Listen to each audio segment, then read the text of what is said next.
महाराष्ट्र के कोल्हापुर में 3 अगस्त 2025 को एक मौन प्रोटेस्ट हुआ। इस प्रोटेस्ट में करीब 30,000 से ज्यादा लोग शामिल हुए थे। इस प्रोटेस्ट की चर्चा इन दिनों पूरे देश भर में हो रही है। अपने आप में ये प्रोटेस्ट काफी अनोखा माना जा रहा है, क्योंकि ये जो प्रोटेस्ट हो रहा है उसकी वजह है हाथनी महादेवी, और ये प्रोटेस्ट जिसके खिलाफ हो रहा है वो है मशहूर वनतारा वाइल्ड लाइफ, जिसे अंबानी परिवार चलाता है।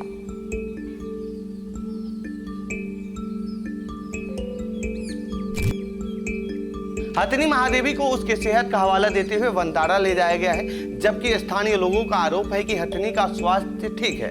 इसका प्रमाण पत्र भी दिया गया है, लेकिन वनतारा इस बात को मानने को तैयार नहीं था। तो आइए जानते हैं इस रिपोर्ट में क्या है पूरा मामला, और क्या अब इस प्रोटेस्ट के बाद नंदिनी मठ वापस आएगी महादेवी उर्फ माधुरी। नमस्कार, मेरा नाम है प्रमोद और आप देख रहे हैं जनसत्ता।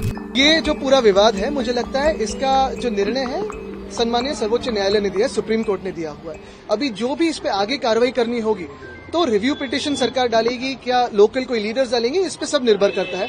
मुझे नहीं लगता वनतारा हो या कोई भी दूसरी इंस्टीट्यूट ऐसी मांग करेगी कि किसी मठ का हाथी हमारे पास ही होना चाहिए। दरअसल इस प्रोटेस्ट का नेतृत्व स्वाभिमानी किसान संगठन के पूर्व अध्यक्ष और पूर्व सांसद राजू सेठी ने किया।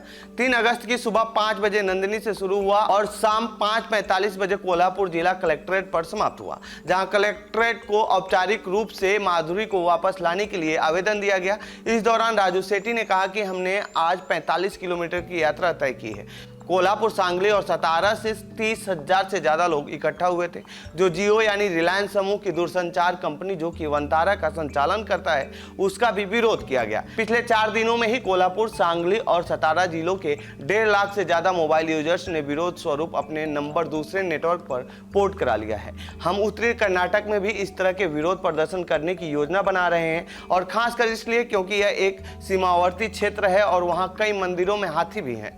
इस मामले में बेंगलुरु की एक अदालत में एक अहम सुनवाई भी होनी है। पेटा ने क्या खुलासा किया है? 3 अगस्त को वनतारा ने द हिंदू को जारी किए गए एक बयान में हाथी महादेवी यानी माधुरी के मामले पर बड़ा खुलासा किया। उन्होंने कहा कि इस हाथी को महाराष्ट्र के कोल्हापुर स्थित एक मठ से वनतारा में शिफ्ट करने को लेकर काफी गलत जानकारियां फैलाई गई हैं।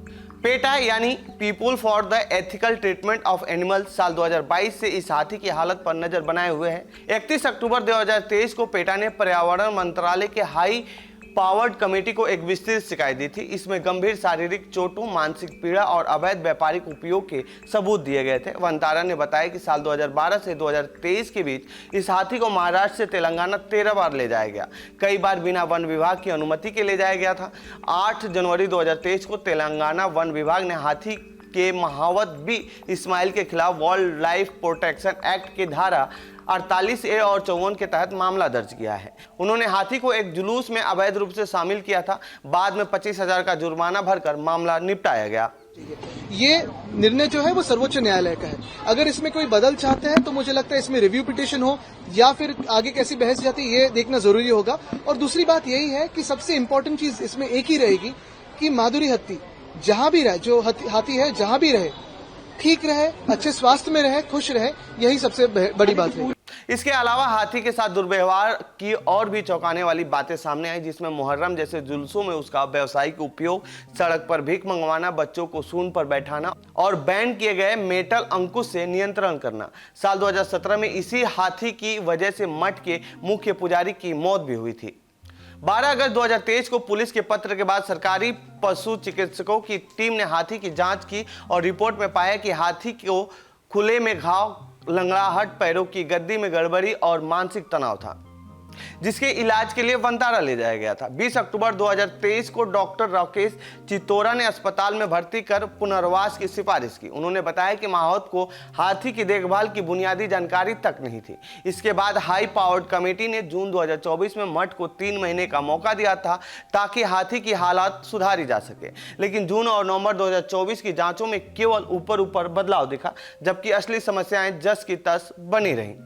लेकिन इन सारी कोशिशों के बीच अब खबर आ रही है कि महादेवी को वापस कोल्हापुर के नंदिनी गांव स्थित स्वास्ति श्री जैनसेन भट्टारक पट्टाचार्य महास्वामी संस्थान में भेजा जाएगा, जिसको लेकर कोल्हापुर में बवाल चल रहा है। हालांकि इस घटना को लेकर अंबानी परिवार के खिलाफ लोगों में काफी नाराजगी भी देखी जा रही है। फिलहाल इस रिपोर्ट में इतना ही। इस पूरे मामले पर आप क्या कहना चाहते हैं कमेंट बॉक्स में लिखिए। बाकी देश दुनिया की खबरों के लिए बने रहिए जनसत्ता के साथ। धन्यवाद।